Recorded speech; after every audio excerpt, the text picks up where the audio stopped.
Radhe Radhe everyone, তোমরা কেমন আছো? আশা করছি সবাই ভালো আছো, আর আমরাও খুব ভালো আছি। তো এই ভিডিওটা আমার ভাইয়ের আইবুড়ো ভাতের ভিডিও। হ্যাঁ জানি অনেকটাই লেট হয়ে গেছে আপলোড করার জন্য ভিডিওগুলো, তো এখন থেকে সমস্ত ভিডিওগুলোই আমি পরপর আপলোড করে দেব।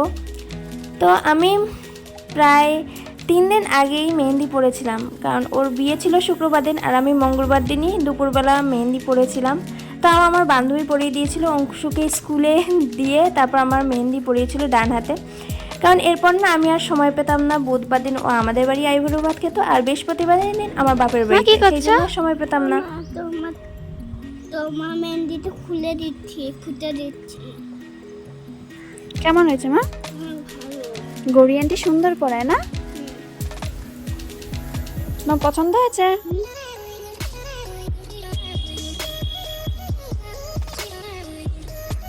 ভালো লাগে তোমার ফুটে ফুটে তুলতে? তো ডান হাতের মেহেন্দি তো বান্ধবী পরিয়ে দিল আর খুব সুন্দরই পরিয়েছে।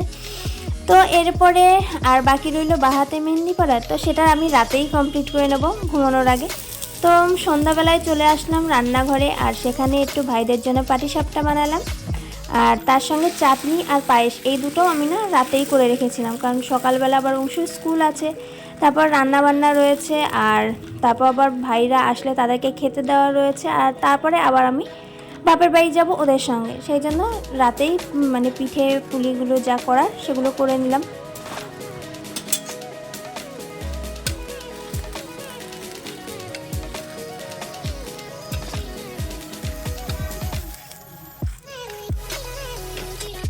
তো আমার একে একে পাটিসাপটা ভাজা কমপ্লিট হয়ে গেছে। তো আমি এই কটাই না করেছিলাম, কারণ আমাদের বাড়িতে খাওয়ার অত লোক নেই, বাবা কিছুটা খেতে পছন্দ করে, বাবাই খায়, আর আমি আর মা তেমন একটা খাই না, আর অংশ তো খাই না। তো রাত্রেবেলা আমি এটা একাই মেহেন্দিটা করে নিলাম। কিন্তু ভাই সব থেকে কষ্টের বিষয় হচ্ছে রাতে না মেহেন্দি শুকাচ্ছিল না, আর ওর বিয়ের সময় বেশ ঠান্ডা ছিল, মানে কিভাবে যে মেহেন্দি শুকিয়েছি সেটা আমিই জানি। তো পরের দিন সকালবেলা হয়ে গেল, আর দেখো আমি 6:30টার সময় ঘুম থেকে উঠেছি, আর উঠে দেখো অবস্থা, মানে এতটাই কুয়াশা। তো যাই হোক টিফিন করে নিলাম, তারপরে অংশুর টিফিন রেডি করে অংশুকে রেডি করাতে আসলাম। আর দেখো অংশু কি হ্যাপি ওর মামা আসবে বলে।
চলো চলো চলো। তো এবার অংশু রেডি হয়ে গেছে, অংশুকে স্কুলে দিয়ে আজকে আবার আমার বাড়ি চলে আসতে হবে, কারণ আজকে আমার প্রচুর কাজ রয়েছে। তো আসার পথেই দেখলাম ফুলের দোকান, আর ফুল দেখে এত ভালো লেগেছে, বিশেষ করে গোলাপগুলো দেখে। তো আমি কয়েকটা ফুল নিয়েই আসলাম, গোলাপও নিলাম। তো এই গোলাপগুলো কেন নিচ্ছি তোমাদের সঙ্গে পরে আমি শেয়ার করছি। তো এরপরে দেখো এত কিছু বাজার নিয়ে আমি বাড়ি যাচ্ছি। এরপরে মাকে সবজি টবজি কেটে দিয়ে আবার অংশুকে নিয়ে চলে আসলাম বাড়িতে। ওই যে এইটা সুন্দর ফুলটা দাও, সুন্দর করে গোপাল দাদাকে দাও, হাতে দাও গোপাল দাদা।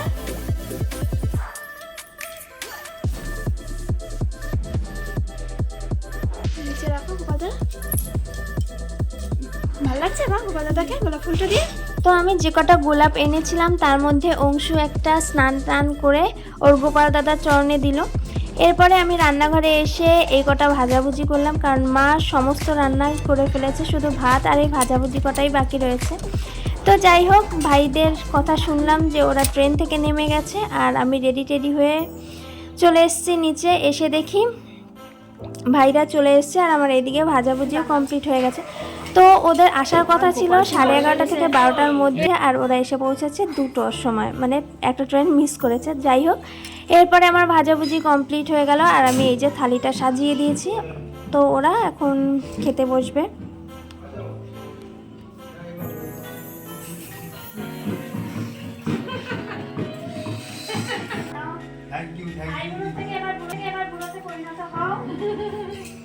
সিঙ্গেল দিয়ে মিঙ্গেল হও, হ্যাঁ।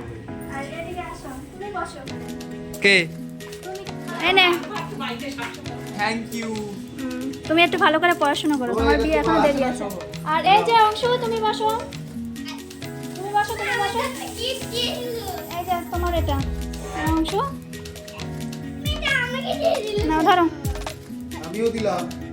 I love you. Love you বলে দাও। না বসো, শুরু কর। এই ওগুলো সরিয়ে দিলাম। হ্যাঁ, শুরু করব। তোর যেটা ভালো লাগে।